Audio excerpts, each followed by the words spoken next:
On this episode, I was on a date with this person, and he said to me, "You know, you look like my dead wife." And I didn't know what to say. And I said, "Oh, I'm so sorry for your loss." And he goes, "Let me show you." And he shows me a picture of her, and she was a petite brunette, also thin. I said, oh, I'm so sorry for your loss.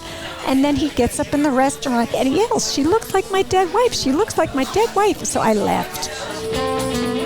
from the coveted corner booth in a little bar in the center of the Coachella Valley Universe, welcome to another Big Conversation with Patrick Evans and Randy Florence. Gentlemen, welcome to another edition of Big Conversations Little Bar, taped live before a drunken bar audience at Skip Paige's Little Bar in Palm Desert, California. We like to call it the center of the Coachella Valley Universe because Skip tells us to.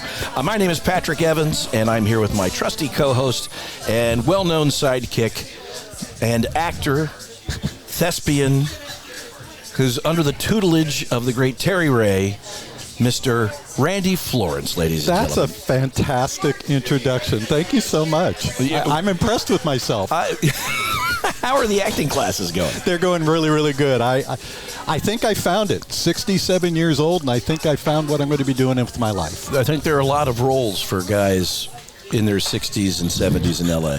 That's what they're looking for these days. They're tired of these Brad Pitt characters. Well, I definitely won't be one of those. That's not a problem. You could play in the first part of Benjamin Buttons. How about a really boring version of it where I just stay the same age for an hour and a half? That would be awesome. Hey, one thing. As we record this, and she happens to be listening right now, it's my wife's birthday. Yes, Kay, it is. Happy birthday. I just wanted to say it publicly. And it was just your birthday. Cheers. Happy birthday to you both. Thank you very much. Let me take a sip here. Mm-hmm. So cheers to Kay on her birthday. John McMullen, our producer's here. And Randy, we have a very special guest. We are getting close to Valentine's Day. This is our special Valentine's Day episode. And we're in the midst of Love Month. So why don't you do the honors and introduce Julie, our guest? I'd like to do that. For over 3 decades, Julie Spira has been helping singles find love online internationally and is the author of The Perils of Cyber-Dating, Confessions of a Hopeful Romantic Looking for Love Online. Welcome. Thank you for having me. Hello, guys. And everybody needs to know you're done up for Love Month, all in bright red. She's brought us in a whole bunch of little goodies that will put on another 25 or 30 pounds by the end of the episode. So thank you for all of that. Thanks for being here. Oh, my pleasure. Have some more chocolate. I'm going to have some here in a moment. I want to ask you how you got into the business of coaching people through the dating life. What drew you to that? You know, there's always something that, when you're on your path, there's always something that hits you and makes you change courses. Mine was a typical story of a breakup. It was 30 years ago. I was in a long-term relationship. We broke up, and I was a busy technology executive, and I'm thinking, well, I need to replace this guy with an internet maid. So I joined Love at AOL during those dial-up days. Do you remember when we had the dial-up days and the screeching modem and chat rooms, and they charged you per minute to be online? I almost went bankrupt. Yeah, most people had like $300 a month bills on those days. So that was it. I decided to take matters into my own hands, and I joined the Love at AOL chat room as a charter member. And while I was meeting interesting people, some very interesting, some married, and they got discarded when they got busted, my friends were like, how are you meeting these guys? How are you meeting these guys? So I started writing profiles for other people as my side hustle. And then they started getting married to people they met online because I wrote a profile on JDate or one on Match or one on eHarmony. So I knew there was something there, and I had been collecting stories for quite a while. But the industry was still, don't tell anybody you met in a chat room, because most people in chat rooms were either creepy or married and not available. That's really changed, because now I routinely meet people, and one of the things I always like to ask people, couples, is how did you meet? Because it's usually there's always an interesting story. And a lot of people met online now, and that's it seems to be a growing way that couples are meeting. Online dating or dating app usage, it's the number one way that couples are meeting. Even pre-pandemic, the majority of couples met, there was a Stanford study, 39% met online as compared to 20% who met through friends. Yet everybody says, I want to meet someone that someone knows. I want to meet a friend of a friend. But when their friends aren't fixing you up, you just got to grab your mobile phone and, jump into the pool with 400 million other singles. What is the most popular or most used dating site right now? I think most people are on Tinder. Tinder became a household name. Originally, it started in the college campuses, so it was skewed younger, and it was, people considered it a hookup. Yeah, I was going to say right? That's my impression. I was never on Tinder, but it was much more of a hookup thing. Is it now a legit dating site? It is. It's more than legit. It's the largest site, and I think the reason is that people go on these other sites. They go on Match or they go on eHarmony, and then they don't meet someone, so they try Tinder. So Tinder now it's pretty much something for everyone. If you want to hook up, you can go on Tinder. Just say you're looking to hook up. If you're looking for marriage, say long-term relationship, LTR. But state your intentions and let people know exactly what you're looking for, so you can send the other ones, to the curb.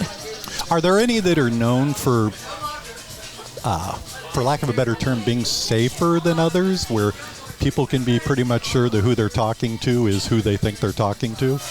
Well, when it comes to safety, and that's always a hot button for me, I think a lot of it is you use your intuition. Yeah. And sites are safe. They're filled with dating safety information. They all have safety reporting features where you can say, somebody made me uncomfortable, and I'm going to report that profile. And then the dating apps look into it, and if somebody is sending creepy messages that are uncomfortable, make you uncomfortable, they will block them and remove them from the site. Were you...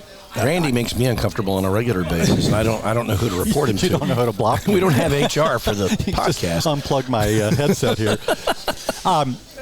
In the early 80s, it was fern bars. I remember we were all going into fern bars. Believe it or not, that was a thing. We were going into fern bars to meet people, and supposedly it felt safer and calmer.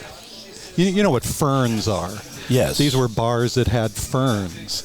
And it was almost like if you went into one of these bars, that was a place to go to meet people safely that you could ask out. That was the thing at my age, just before... You're looking at me because you weren't alive in that time. I've never heard of fern bars. Seriously. Oh, good, I'm not alone. What is a fern bar? Well, we're going to edit all of this out because No, this is really interesting. This gives us more insight really into you than our guest, but I want to know about this fern bar phenomenon. They were all over Silicon Valley. They were bars with giant ferns hanging from the ceilings. And I spent a lot of that time kind of high. So no, Fern bars. Okay, so you'd go to fern bars solely for the purpose of meeting people, and it was safe. It seemed to be. That's why we went there. Okay. And well, did you meet anybody? Oh no, I was married. What were you doing in a fern bar? Yeah. I didn't spend much time there. That was just the thing. But apparently it wasn't a thing anywhere where you guys lived. No. Prior to online, finding people online, what were you doing for dating? Well, when you were younger, fern bars, right? Yeah, no, we didn't have fern bars. No, I mean when you were people before online dating, they were using personal ads. They maybe LA Personals or Village Voice had a personal section if you were in New York. So people were going to joining the Sierra Club. I mean, they were doing things. They were out and about meeting people, and they were finding people with similar interests. If they were into politics, they would volunteer for a political fundraiser. So now we've moved beyond fern bars to more technology-driven dating.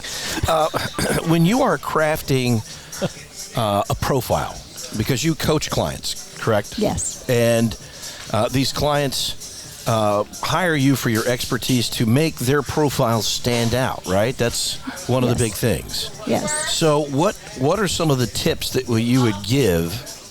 I don't give away all your trade secrets, but what do you tell clients to make their profile stand out?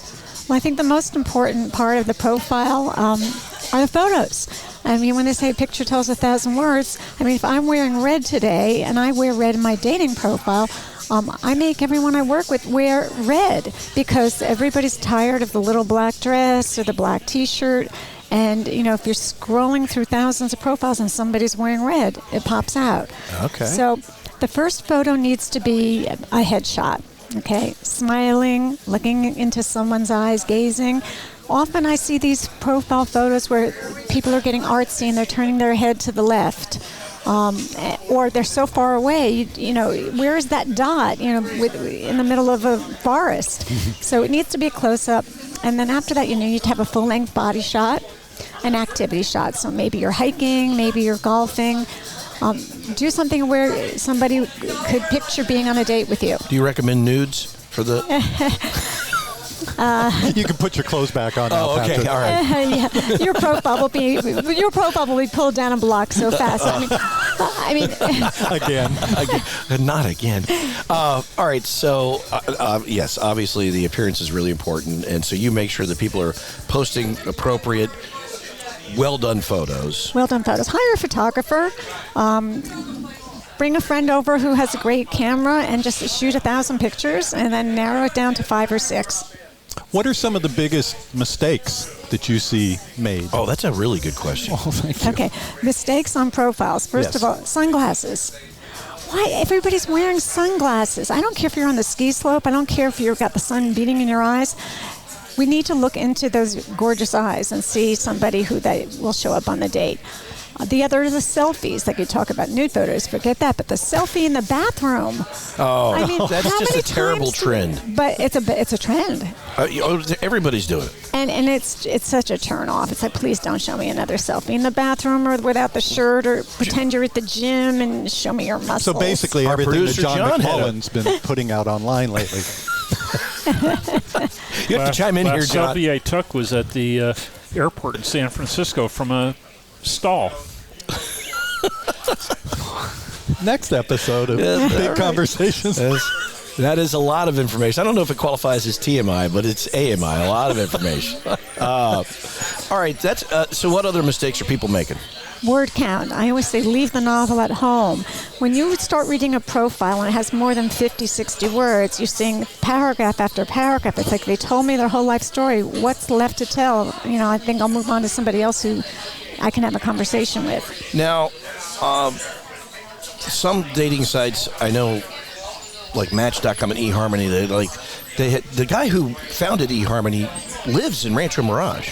Oh, he moved here from Pasadena. Yeah. Okay. Dr. I don't know, whatever his name was.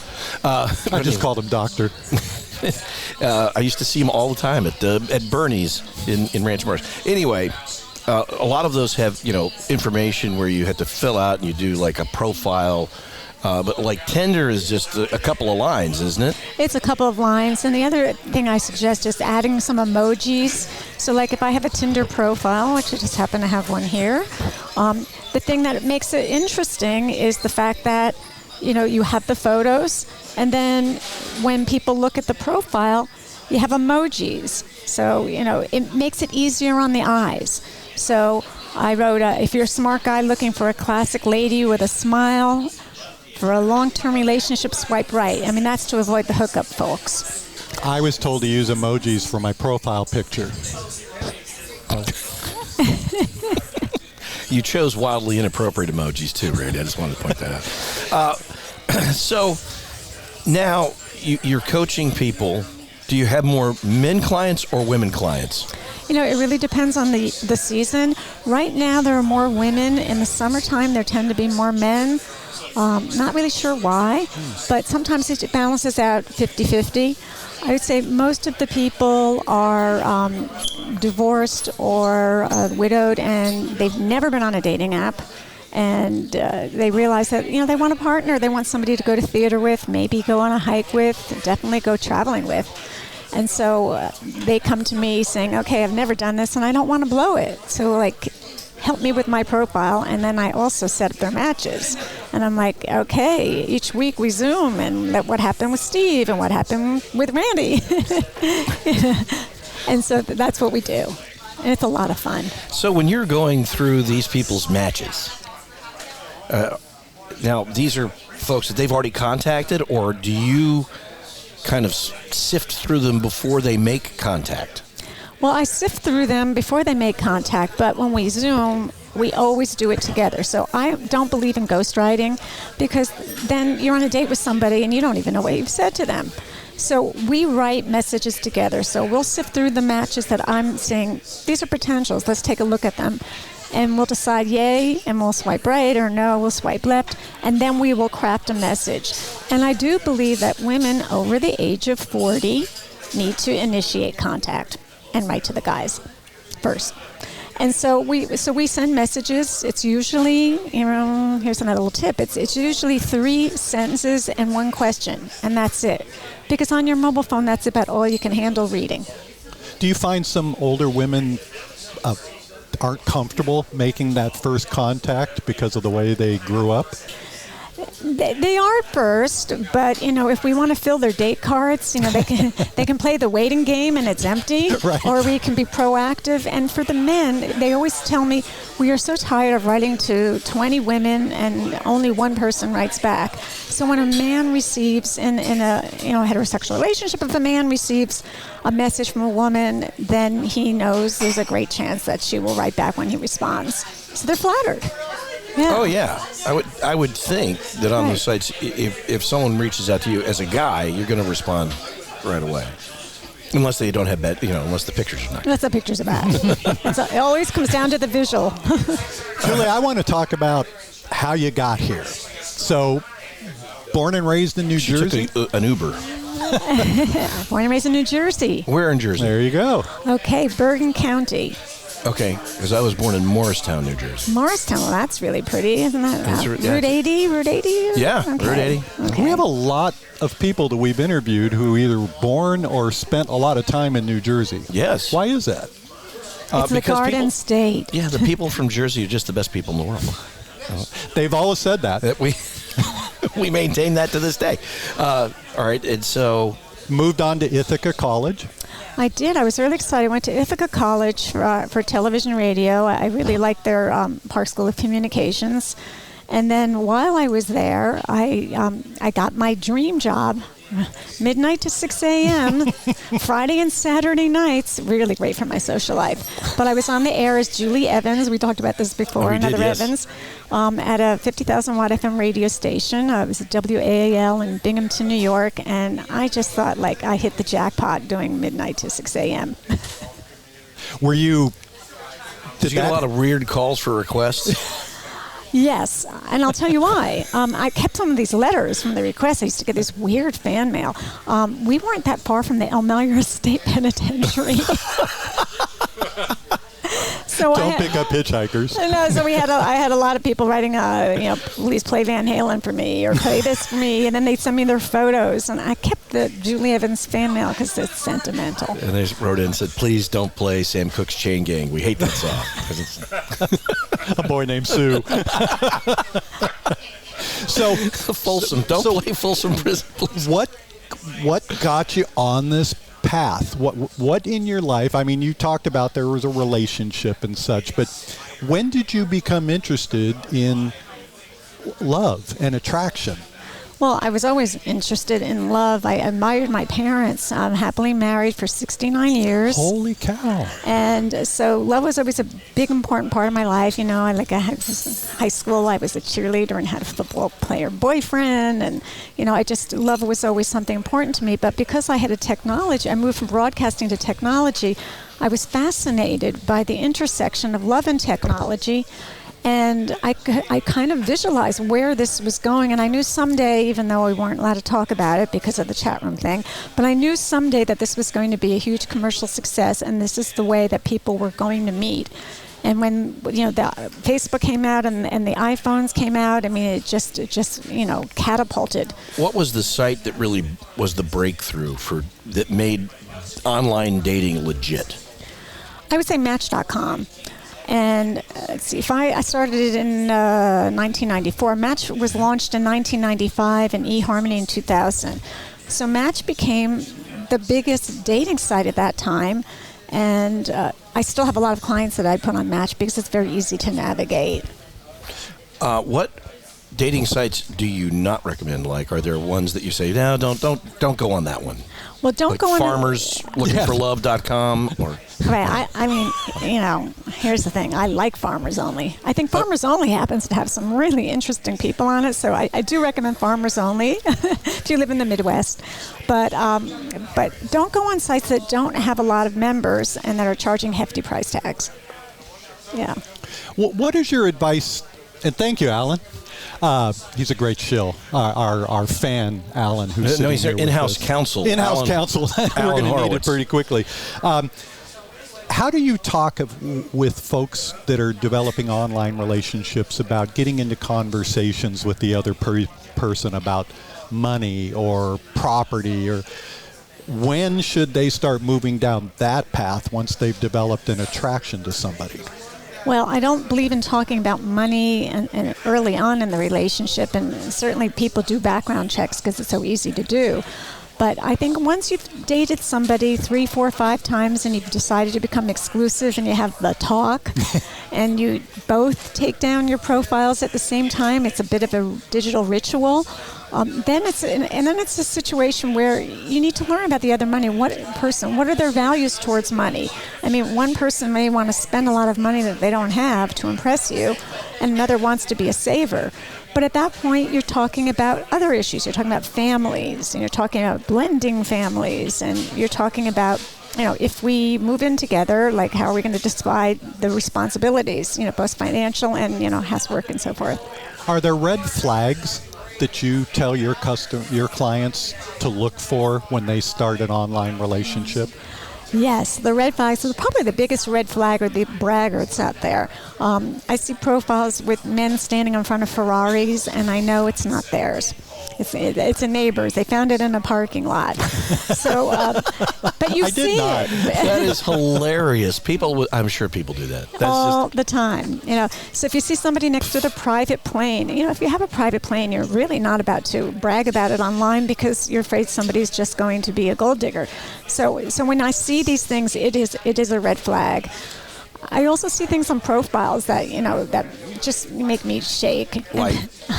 They say, disclaimer, do not contact me if you have any baggage. Well, we all do. I mean, Don't call me at home between 9 and 5. Do not contact me if you're not over your ex. Do not contact me. And there's these disclaimers on these profiles. You wouldn't believe it. There's like 10 of them.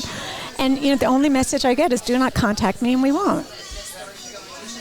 Well, so there's a ritual. You retire your Yes. profiles at the same time. Oh, yes. Yeah, and you toast to a glass of champagne and, and then you change your relationship status everywhere.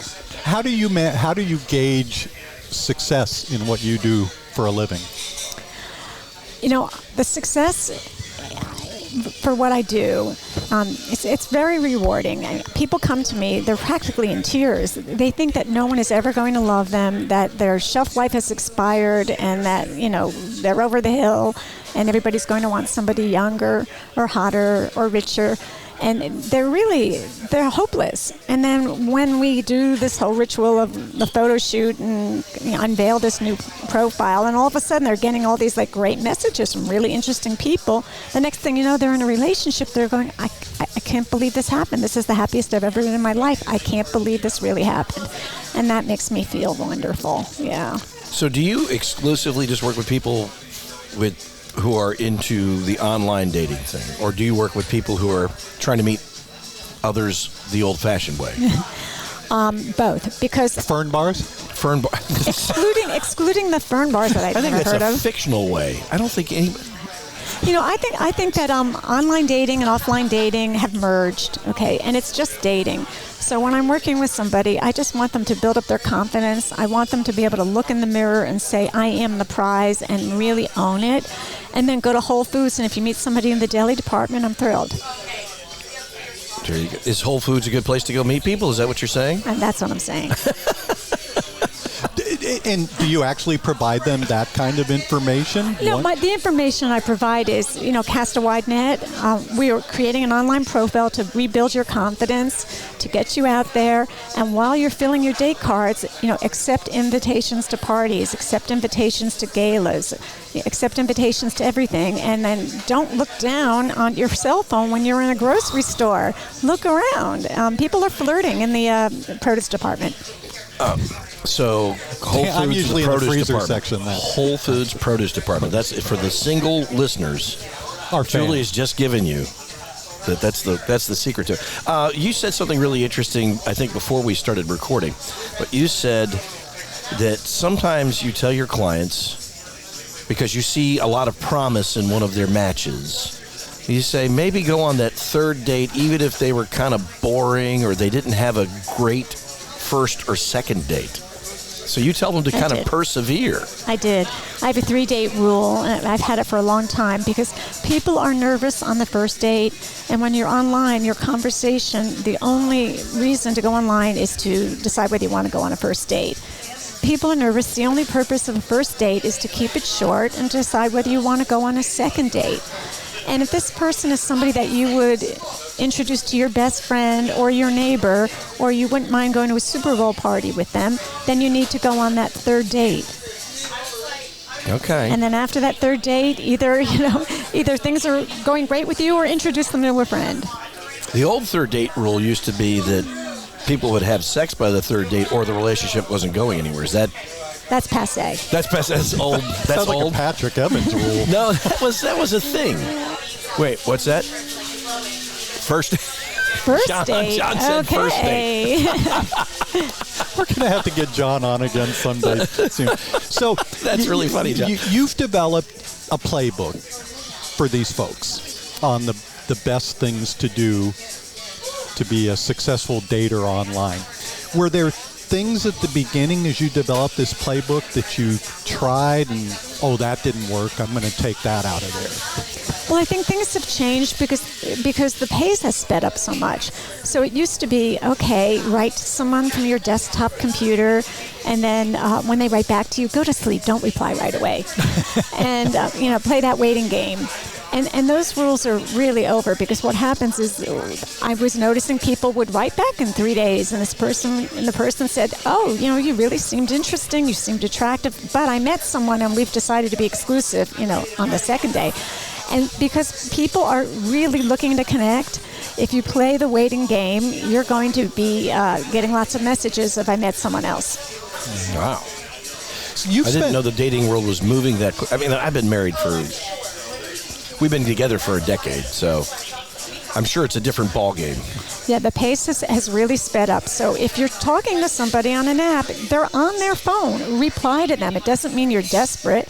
And if they want to meet you for coffee later that day and you're free, go. Put on your lipstick, put on your best, leather jacket, whatever it may be, and go, because if you don't, someone else will. Have you had any, particularly, just disastrous horror stories that you can share? Names. Like the Hindenburg of dating stories? Holy humanity. Oh, yes. Oh, my gosh. There was a story in the book, and it was really...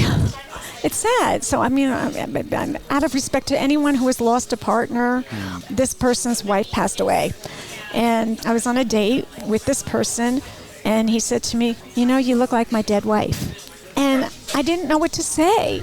And I said, I'm so sorry for your loss. And he goes, let me show you. And he shows me a picture of her. And she was a petite brunette, also thin. I said, oh, I'm so sorry for your loss. And then he gets up in the restaurant and he yells, she looks like my dead wife. She looks like my dead wife. So I left. Yeah. I would have, that's a red flag. Yeah. Right there. And I think the proper way to phrase that would have been more like, you look like my wife who has since passed away. You look like my dead wife. That would have been my question, before or after. Well, I didn't know, did he have a gun in his back pocket? That's a good one, too. Yeah. So how about a particularly fantastic success story that you'd like to share? Oh, my gosh. I love my success stories. Okay. She introduced Meghan Markle and Harry. There's been this upward trend of older women dating younger men. Okay. The cougar effect. anything 10 years or greater and apart in age is considered a cougar. But more to the point I of didn't know there was that definition. You got to be 10 years older? 9 doesn't count. Okay. And so 10 years or older, it's the cougar thing. But we did a segment on the Today Show about this, older women, younger men. And I have a client who is 25 years older than this gorgeous guy she's dating. And I was very nervous about it at first because I thought, she's widowed and she's got money and she's gorgeous and, he's kind of hot, but, maybe he has a different girl in every port.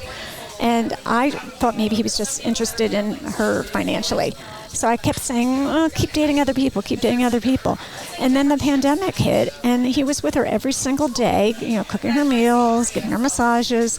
But they fell madly in love, and they're still together now. They're living together. They've met each other's families. And he has his own money. He was a child actor, and apparently he owns a bunch of real estate. So even though it appeared to the outside world like maybe he's got ulterior motives, the bottom line is they fell in love. It's Gary Coleman. It was Gary Coleman. It's not Gary. Yeah. I love that story. That's sweet. It is sweet.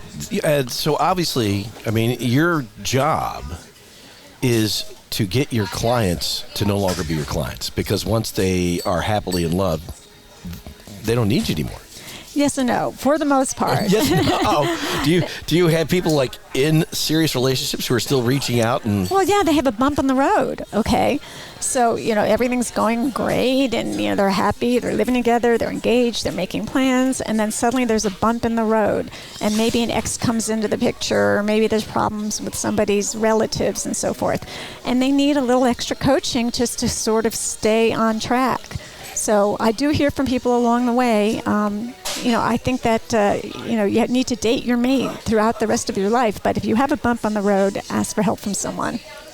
I like that. Okay, so you're more than just a dating coach. You're a relationship coach as well. Yes. That's important. Is there so that, like a relationship now, like the dating profile, so it comes with a little bit of a warranty. So people can continue to reach out. And you can buy an extended one. As a matter of fact, I get called every day. My extended warranty on my relationship is about to expire. How long have you been married? 40. It'll be 43 years in 2 weeks. That's remarkable. Yeah. It's wonderful. Thank you. All of this. That's why that sounded so stupid. The last thing I remember about being single is standing in a fern bar. So it's kind of stuck with me all You better stick with Kate, because they don't have fern bars anymore, Randy. And I think there was only one, and you found it. My fern died, too. So you've been a frequent guest on the Today Show and Good Morning America. What do they typically call you for to bring you on? Is it always around Valentine's Day? It's always Valentine's Day because people don't realize that every day should be Valentine's Day, but there's this extra pressure during busy peak season of trying to snag a Valentine's date. But on Good Morning America, our segments are usually almost always dating safety. I'm their dating safety expert. So if something happens and you read something in the news, something happens dangerous, they'll call me up and I'll weigh in with, safety tips. And all right, so what are some of the recommendations you give your clients, and I'm certain, obviously female clients, what are the things you tell them to be safe when they're going? And you've only ever seen this person online. Right. So meeting someone in person, it's got to be a little bit of a crapshoot every time. It is. We all get worried about, are they really going to look like those photos? And often they don't, because they post old photos from prom days. But the bottom line is you need to go and meet in a public place, and meet in the daytime preferably. If you're meeting in the evening, order a mocktail instead of a cocktail, or never more than one drink. I believe in the buddy system and letting a friend know who you're meeting. This is their screen name. Here's their cell phone number. And then taking a bathroom break and texting your friend to say that, thumbs up, things are going well, or, this doesn't feel right, I'm out of here. And so I think it's important to have that buddy system. And if anybody makes you uncomfortable for any reason, just politely leave and say you have an appointment to go to. And please don't get in someone's car. How early in this process, if I had kids, how early in this process do you recommend that I divulge that information, or should it already be on my profile? Well, there's only so much you should put on your profile because people are going to Google you anyway. Hey, don't put your kids' pictures on the profile. That's not No. Yeah, the family. Hold off on the family shots. photo with just a blank spot over the wife's face. So. And none of them look like me. No, but here's the thing. Authenticity is always key. And these days people can check up on whether you're lying about, your age, what you do for a living. I mean, if you're pretending to be a doctor and you're really not. People can find this information out. So the more honest and authentic you can be in your search process, the more successful you're going to be. It's really funny you said it because when I met my wife not online. We met in the old-fashioned way. We met at a bar. Fern bar. It was not a fern bar. She was with a friend. And it was funny because you said a couple things. Number one, she did not want, they wanted to go someplace else. The place we were was kind of winding down. And I suggested we go to Melvin's. But they were very resistant of getting in my car to go with me to Melvin's. So that was a smart thing. But then the funny thing was, later, they Googled me, and her friend was like, "No, he really is the weatherman." And I just think, who would lie about that? Like, that's a pretty easy one. Like a doctor, you gotta search a little harder. You gotta dig but like, deep. I love the fact that they thought a weatherman would automatically be safe. Yeah, he's really the weatherman, so he's harmless. But I was like, are there people out there lying like, "Oh no, I do the weather"? Like that's not. Yeah, No, I just tell people, I know somebody who does the weather. Well, the weatherman pickup line has always been, if I told you had a warm front, would you hold it against me? Oh. Man. Terrible. You can put that in your next book, by the way. Okay. When did the book come out? So the book came out in 2009, Valentine's book. I was very excited about it. It became a bestseller in computers and internet humor. And Internet humor, I love that. And mate seeking. So I was quite excited about that. But it was still a time, like when the book came out, there was no Tinder. Yeah. I created something a few years later called Mobile Dating Boot Camp. Which was a lot of fun, which I was matching up singles with dating apps and telling them they could try and find love from their mobile phones. And they were really nervous about it. But now everybody's on Bumble and Hinge and Tinder and, What's big sites. What's the biggest thing from the book that has changed from 15 years ago? Well, the biggest thing are just the enormous number of people that are meeting online.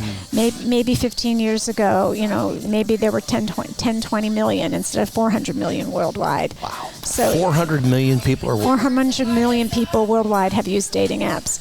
That number is so big. So I would say people lied so much 10, 15 years ago about their age. They lied about their height if they were short, the guys. And now, Did you say bug eyes? The guys. The guys Why were you looking at me? So the thing about the guys lying about their height, they have this thing in their head because they've heard it from women. We only want to date a tall, dark, handsome guy, and he's got to be 6 feet tall or higher. And the reality is there's only 14.5% of men in the United States that are above 6 feet tall. Really? Right. So the other 85% are getting lucky. Randy, you're in the top 15%. Well, there we go. He's Congratulations. smiling. I feel a lot better. I'm going to be a hit at the Fern Bar tonight because I'm going to be one of the tall guys. Fern Bar. So obviously you said for first dates, something short, maybe coffee, something like that. What do you recommend for like second and third dates for someone that you're really interested in? What do you tell your clients? Like, how do you, what's the closer date? I don't know about the closer date, but the follow-up dates, it's usually good to maybe go to a museum. Closer date sounds like I'm getting... That just hit me. It's the sex date. I get it. That's not what I meant. If this isn't done by Thursday, I'm out of here. That's not what I meant. But if you're looking for like a long-term relationship, so what do you recommend your clients... So for a second or third date, if you're looking for a long-term relationship, perhaps you can go to an event at the art museum. Perhaps you can go on the bump and grind trail. You can go go hiking. See, now that sounds like a sex date. Well, that's sexy. I know that's the trail's name, but I know it does. There's sound actually sexy. a trail. I've never been on it. Oh, my ex-wife hiked that one a lot. That's a whole different story. Let's continue. But those are some good second or third date options. The cooking date at home, if a guy says, hey, I'm going to cook you a romantic dinner, candlelight dinner, what's your favorite, dish? Patrick, what's your favorite dish? I have a lot of favorite dishes because I'm a very indiscriminate eater. I just like food. I like, when I was dating, I would frequently do a chicken cacciatore. On what date number? All of them? No, I don't. Anyway. Just pulls it out of the freezer. But do you think, is that, once you know the person is safe, the home cooking date is a good thing? You like that? I like that. If you know that that's the date where your clothes end up on the floor, it's going to be the home-cooked meal date. Yeah, it really is. There you go. Wow, chicken cacciatore. Cross the Fern Bar off your list and get Martha Stewart cookbook, and that's...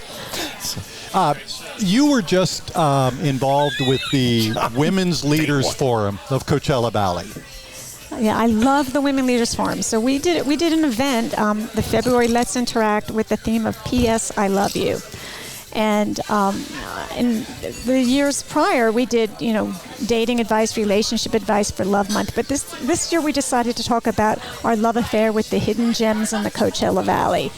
And there's just so many new things to do, and they are lots of great date ideas, whether it's going to the Agua Caliente Cultural Center or that spa I've been to twice already. I can't wait to go back. The Spa is, I hear it's fantastic. I've not been. I hear it's incredible. Amazing. I mean, that's the great gift certificate to give to your wives. We should have, we had Tribal Chairman Reed Milanovich. We should have hit him up for some We should have. passes. At least a discount. At least a discount. Go ahead. But there were so many. So it was about the hidden gems here in Palm Springs. What are some of the other hidden gems that you recommend? Well, there's so many great new restaurants. How about just looking at the Michelin Guide? There's I think 8 restaurants that are in the Michelin Guide in Palm Springs. And, going to those, I know Booze Hounds is on the list, and Bar Cecil. Bar Cecil consistently has, I think, the highest celebrity count. It's unbelievable. And I like Bar Cecil. I've been a couple times, but I've never seen John Hamm there, but apparently he goes there. Chris Pine was just there. That's like the celebrity spotting spot. And you've been there. Patrick, no, I've been there all the time. Yeah. Now, Bar Cecil is absolutely beautiful, but it was a great presentation because people that got new ideas of places to go and great date ideas. Even if you're in a relationship, what do you want to do with your significant other on Valentine's Day or a birthday? What was the biggest home run in a first date for you? Biggest home run on a first date for me. I mean, for me, a first date is one that you leave when you have a second date on the calendar. Oh, I love that. Yeah. And without that, it's just, it's just going to fade away. Slow fade. Do you often find yourself having to say no multiple times? Myself personally or my clients? Your clients. Well, how do you tell them when somebody just won't leave them alone? What is the process? Well, the process is basically saying, I really enjoyed meeting you, or I really enjoyed this conversation, but I don't believe that we have enough in common to forge a relationship. That sounds like a form letter. Well, Kay said that to me several times, and I'm still 43 years later, I'm still hanging in there. That's good. I keep telling her the best days are coming. But these are great questions. And she still believes you. Keep them coming. I want to go back to talking about, coaching your clients. And do you get a lot of repeat clients? Like they get into a relationship, but then ultimately it doesn't work out and they come back? Yes. Yeah. Yes. Ultimately, relationships don't work out. Usually people either they get married or they move in together and have a life plan, or they get to the end of 9 to 12 months and they break up. So there's the relationship cycles. Like the first 3 months, everybody's on great behavior. You're going on fabulous dates. You're cooking meals for each other. Showering, stuff like that. Then months 3 through 6, it's kind of like the second trimester. Months 3 through 6 is when we call it the imperfect stage. And that's when people, leave the toilet seat up. They get lazy. All right, I have a question about that. I want to. She mentioned the toilet seat up, and that caught his attention. Now this, I think we need to dig into this because this is kind of so. I mean, we sort of live in a post-gender society and we're all equal, and you know, isn't it just as much an equal responsibility to put the toilet seat down and lift it up? I mean, why is it always just the onus is on the guy? I don't know. I think, it just kind of is an eyesore, when you go into the bathroom and you see that toilet seat up. I don't know. I just got 2 new toilets and they have the slow close lid and I'm very happy. Wow, that's fancy. That would end a lot of arguments. There's a lot of friction over the toilet seat. There is. No. Yeah. Most definitely. It ranks right up there with the toothpaste tube. Well, I guess it is true that only men ever use the toilet with the seat up. So, I guess the onus really is on the guy. I guess so. To put it down. Well, you want to make her happy. That's my goal. I'm glad we've solved this. You coined the term social media anxiety disorder. SMAD, yes. SMAD. How did that come about? Because people started actually asking you about that after you did that. Right. Yeah, I did talk a lot about social media anxiety disorder. I think I wrote about it for Huffington Post because I found that people were so attached to, at that point, their Facebook page. And what would happen is they couldn't detach from it, and they had to like comments or write comments, or they would post something really cool that they've done, and then nobody would respond, and nobody would like it, love it, comment on it, share it. And people started feeling bad about themselves because they thought they did something great and maybe they didn't have that many friends after all. And it became this real issue, which then, fast forward, it turned into FOMO, which is the fear of missing out. What's the conversation that you have with them when you sense that's what's happening? When I sense that's what's happened, I tell them to take a break from social media and take every Sunday off. That's good advice. It's a depulugging day. Yeah, it's an unplug day. Just detaching from the screen. Detach from the screen on Sunday. Go outside. Do things with your friends and family. Just do not log on and count how many people liked your last photo. But, the thing about social media is I think we're all hidden performers. And social media is your audience. Right. And so you want to get those likes. And, everybody wants to post a picture that people love. And the validation it can be just devastating for people. But the reality is people are out there buying likes. And so it really doesn't matter if 2 people like your photo or 100 people like your photo, because I'm more suspect when I see 1,000 people liking anything of mine. I'm like, okay, who bought those? So not me. So Valentine's Day is tomorrow as we record this. It's a beautiful day for love and romance. It's also a horrible day for an awful lot of people that wish they had somebody on Valentine's Day. For your clients who Valentine's Day is coming up and they don't have anything, what's that conversation like? The conversation is really about self-love if you don't have a Valentine and you really want to have one. And it's about, self-love is really high on the list because if you're confident and you love yourself, then you will be able to attract love. And it really doesn't matter what day on the calendar that happens. But adding to that, February 13th is Galentine's Day. And that's a day where you celebrate your female friendships. And I'm a big lover of Galentine's Day. I think it came from an episode of Parks and Recreation. That's only for women, Randy. Oh, okay. Yeah. Don't go inviting a bunch of girls. But if that's where they all are. Right. So you can't crash our Galentine's party. Yeah. But I have plans for Galentine's Day with wonderful women here that I've met in the desert. And it's from the Desert Symphony, the Symphonettes, and we have a luncheon on Galentine's Day. And I'm probably going to the movies with a bunch of friends on Galentine's night. But if you still want to, if you're still staying home, take a bubble bath, pour yourself a glass of champagne and just wake up the next morning and know that it's Singles Awareness Day every February 15th. So what are some of the worst date ideas for Valentine's Day? Like when you tell your client, like, these are things you shouldn't do. You shouldn't go to an over-the-top, expensive, like $500 a person dinner with somebody that you barely know. That's a lot of pressure. I think that doing something really casual, going to a movie and watching a rom-com.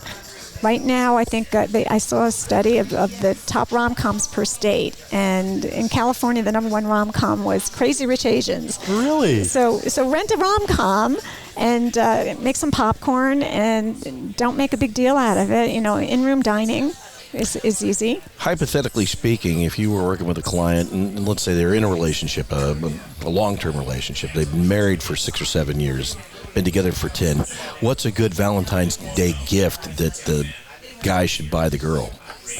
Well, when it comes to hypothetically Valentine's speaking. gift giving, since we have two people here with wives they want to buy gifts for, I think it's really important to have a budget. An over-the-top gift, what woman doesn't like diamonds? But an over-the-top gift, it might send a message if somebody's fiscally irresponsible. So have a budget and just say, if we're giving gifts to each other this year, and our budget's $150, our budget's $50, our budget's $500, whatever it is. But don't come in with this engagement ring when you haven't discussed marriage with someone and expect yes as the answer. Do you have clients who do that? Valentine's Day is probably the number one day that clients get engaged. Yeah. Wow, really? And if you look at the Facebook relationship statuses, this is for people who are single. I say don't go on Facebook on February 14th or February 15th because everybody's standing up, holding their big diamond ring, and showing all the flowers and posting all these romantic things they did, and it makes other people feel bad. Yeah. So you have clients who come back to you. Do you help clients go through the breakup? Do you get asked questions? Yes. Like, this isn't going well. What do I do? What's my escape plan? Exactly. Escape plan. Okay. Open the door to the van. Step out. Step out the back, Jack. Drop off the key, Lee. Okay. We're dating for 4 months. Here's the hypothetical situation. Okay. We're dating for 4 months. We're exclusive. We have a passionate relationship. We've met each other's friends and family, but he hasn't taken his profile down. And that makes people really, really anxious. So they have to have a conversation about, well, why aren't you taking the profile down? Are you window shopping because it looks fun, like you're just reading a magazine, or are you really looking for something else? And if you're not on the same page and your profiles aren't both down, then they are looking for someone else, and it's time to move on. That's a pretty big red flag. Yeah. Yes. Yeah. So what's coming up for you next? Valentine's Day, Galentine's Day. What's next for you? It's Love Month all month, so I'm really busy. I love working with my clients because I'm seeing all this great activity. I'm like, oh my gosh, this guy's got a PhD for Stanford, and this one is. I'm looking at these fabulous people that they're attracting with their new profiles. So I'm really excited about their progress and having that conversation to take the profiles down. But March happens to be really busy as well. People that don't have a Valentine, if they put their head under the covers or they just aren't interested in having a fancy date with somebody they're not into, they kind of resurface in March. And it becomes another peak period for dating because it's leading into spring break and better weather and lighter hours and more date opportunities.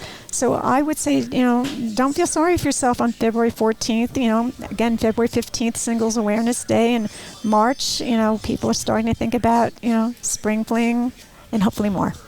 It's fascinating. I think relationships are so difficult that people must really value having you in their corner as a coach. It's just a tough world. I mean, dating was fun, but also never fun. It's fun when things are going well, but everybody has that inevitable bump on the road. And then that's where, I think my skills come in handy because, I help them navigate that and we decide, is this worth saving or not? Because you're a great catch and you'll find someone else if this person isn't treating you the way that you believe you deserve to be treated. Is one of your couples, one of your clients getting married? Is that kind of the ultimate? Well, yes. It depends on the age. I have several clients that were younger and they wanted to have children, and getting married and starting a family was a priority. And I put one client on OkCupid, and we did her profile, and the first person that wrote to her, she married, and she now has 2 children with. And I'll tell you why he wrote to her. He was, scanning through profiles. She looked kind of cute. He kept looking. And then he went back to her profile, and he found this Rumi quote. And she loves Rumi, the poet. So I had her put a quote from Rumi in her profile, because it would differentiate her from everyone else who says, I go from black tie to little black dress to all the other cliches of beach walks and things. He said, sunset. Well, he said, you had me at that Rumi quote. I looked at your profile, and then once I scanned it a second time and I saw that quote, I knew I needed to ask you out. And they had this gorgeous, 4 Seasons wedding, and, now they have these 2 beautiful children, and it was the first date. And it was the only person she met online. Wow. So that's a great a feather in your cap. I need to be handing out officiant cards. I knew there was a reason you asked. So Randy officiates at weddings, and he does weddings. He'll also do bar mitzvahs and circumcisions. Really? Yeah, I'm do brisses. Licensed for a lot of different things. Yeah. Well, we've reached a new low here on Big Conversations Little Bar. Julie, this was amazing. And I hate to cut things off at this point. Knowing that we were coming up against... Oh, my God. We're going to edit out the last 15 minutes of this. Knowing that you were coming on here for Thanksgiving was so cool. I've been for Valentine's. Thanksgiving. Did I say Thanksgiving? You did. This episode will be airing in early November. As you were coming on for Valentine's Day, I was extremely excited because I'm awkward at Valentine's Day, even after 43 years. You guys have been married. You've been together for.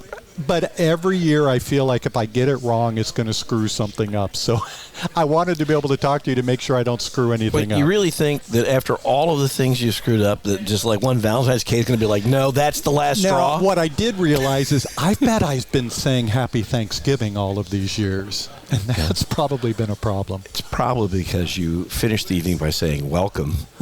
And Julie, thank you for being here. It was really awesome. The book is called The Perils of Cyber-Dating, Confessions of a Hopeful Romantic Looking for Love Online. And I love that you say hopeful, not hopeless. Yes. That's a really nice turnaround of the phrase. So this is available anywhere books are sold. If you are interested in, if you're out there and you're single and looking to mingle and you need a little help, contact Julie Spira. She's fantastic. She's coached many couples to happy endings. I mean, would you like to try that would you like to say something different there, Patrick? No, I'm leaving it right there. Because what's better after a nice Thanksgiving dinner than a happy ending? Which brings this edition of Big Conversations Little Bar to a close. My thanks to our great guest, Julie Spira. Thank you so much. Thank you for having me. And, of course, my great co-host, Randy Florence, and our producer, John McMullen, who reminds you it's always the first date. Thanks for joining us on this episode of Big Conversations Little Bar. Recorded on location at Skip Paige's Little Bar in Palm Desert, California, the center of the Coachella Valley Universe. This program is a production of the Mutual Broadcasting System. All episodes are available from BigConversationsLittleBar.com or from most major podcast portals, including Apple, Spotify, and Amazon Music.